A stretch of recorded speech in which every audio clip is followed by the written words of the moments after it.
The Cardano Foundation. What is this thing? It's based in Switzerland, someplace called the Zug Valley. These guys run it. Nathan Kaiser, Manmeet Singh, Domino Berkey, Frederick Gregard.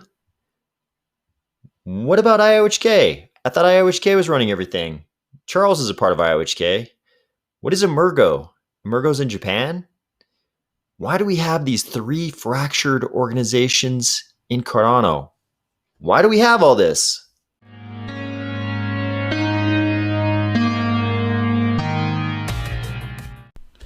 We're going to answer all those questions. But first, I just want to really quickly remind everybody, I'm in a tent in a beautiful place with limited access to the internet right now. That means I'm not down in the comments. Recently, we've had some imposters. So if anybody's down in the comments claiming to be me, they're going to be using the Army Spies name, an icon that looks like mine. They're going to try to send you to WhatsApp. Do not do that. These are criminals trying to steal your crypto. All right. Let's talk about why we have all these organizations in Cardano right now. So this is not a rare structure in crypto. Having a Swiss foundation, based around the whole structure they put together in the Zug Valley. I think Charles has commented in the past that he was one of the people that helped put that together in Switzerland. This is not uncommon, and the reason this is not uncommon is because everybody in crypto either is or should be afraid of securities regulation. The SEC is the scary monster under the bed in crypto, and the SEC is worried about things that are securities. And we have a test for things that are securities or investment contracts, and that test is called the Howey test. It comes from the case SEC versus W.J. Howey Company. 1946. So the prongs of the Howey test are: do we have an investment of money? Was it in a common enterprise? Did people invest with the expectation of profit? And was that profit to be derived from the efforts of others? So in a crypto project, we almost always have an investment of money. Like, people use some kind of fiat on-ramp and then they invest in crypto. Is it in a common enterprise? Well, it's pretty easy for the SEC to say something, some crypto project is a common enterprise. You can say, oh no, I'm doing this over here. I'm not involved in a common enterprise with these guys over here. We're all involved in Cardano, but there's no common enterprise. You could say that, but it's pretty easy for them to say, if you bought into Cardano, you bought into a common enterprise. Number 3, was there an expectation of profit? Yeah, we're a pretty altruistic community. We're very interested in things like banking the unbanked and creating an equalization of wealth between the developed world and the developing world, specifically Africa, at this stage in the evolution of Cardano. But largely when people buy cryptos, they're buying with the expectation of profit. Number 4, is that profit to be derived from the effort of others? This is a big one. Right? So if you invest a bunch of money, if you and a partner decide to create a business like a pizza parlor or something, and you guys are going to be the two operators, like you're going to run the cashier and he's going to be cooking pizza dough in back, you're both going to be in that business every day. It's like you guys are going into business together, and for each of you, the expectation of profits, the profits are not going to be derived from the efforts of others. You're involved in the business.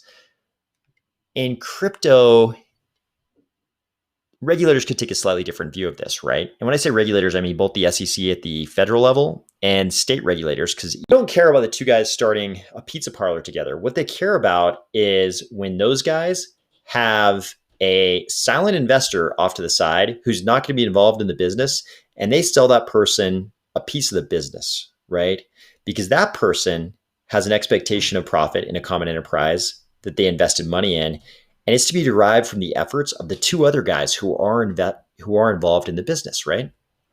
So in crypto, the organizers of these cryptocurrency projects, they go to great lengths to create this sense of decentralization, right? Why isn't Bitcoin a security? And it's because nobody's really running it. When I buy into crypto, I can't, or when I buy into Bitcoin, I can't really name, it's difficult to name who is the other from whom I'm going to derive this expectation of profits. Who's the other person whose efforts I'm going to derive this expectation of profits from? Bitcoin has this great advantage too. The founder, Satoshi Nakamoto, he didn't have to worry about the SEC going after him because they were anonymous, right? In the case of IOHK, that was not the case. Like, we know who Charles is. He does have to worry, or he did in the beginning at least, did have to worry about the SEC coming and saying, "Hey, you guys created this thing, Cardano, and a lot of people, took fiat money and turned it into this Cardano thing. And it seems like it's a common enterprise. It seems like there's an expectation that they will profit from it. And it seems like you guys are doing all the labor here. You guys are doing all the coding and everything." So this was the same thing for Ethereum, same thing for, virtually every project out there. There was a certain group of people who were putting together the code, and they didn't want to look like the two guys at the pizza parlor selling a piece of the business to a silent investor on the side, right? They were like, "No, that's not really what this is. We want to create a decentralized ecosystem. Sure, we might be doing the coding, but we're just doing the coding. There's a lot of other actors in this ecosystem." So in Cardano, Charles and IOHK and everybody else who was involved, they were super smart. They did the same thing that a lot of other ecosystems have done. They created a foundation in Switzerland, this whole Zug Valley thing that Charles had previous experience with.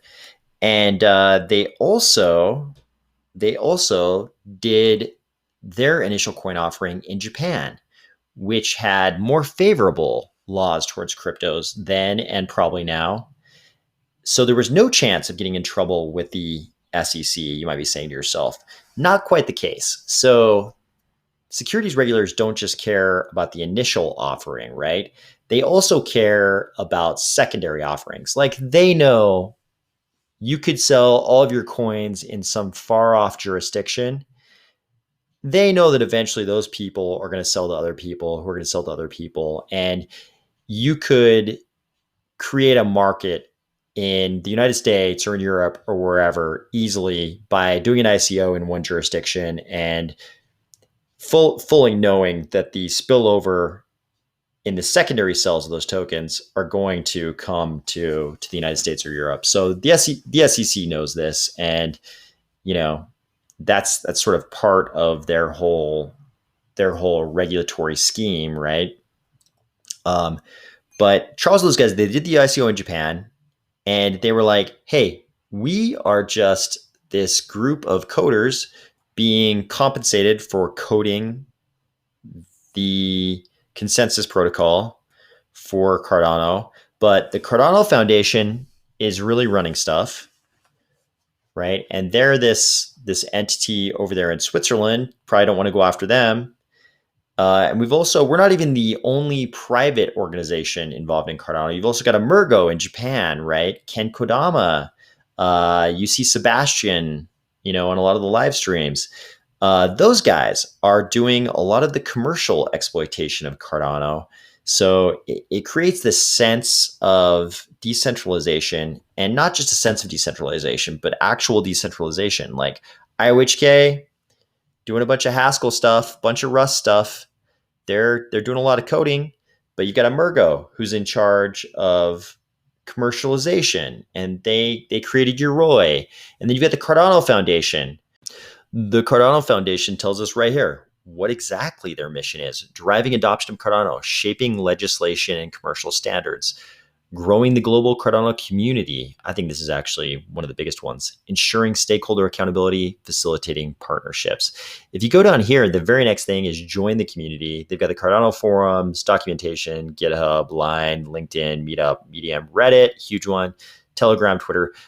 They're largely doing the big, PR piece. I'm sure they would object. They're doing many more things than that. All of these things, exactly. But to me, one of the bigger things they're doing is the community management piece, which is huge in crypto.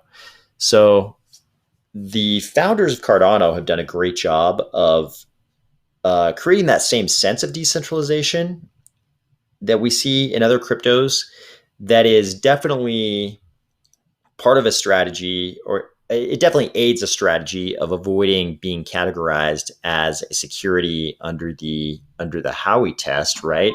It's not just like two guys running a pizza parlor selling a piece of the business to somebody else.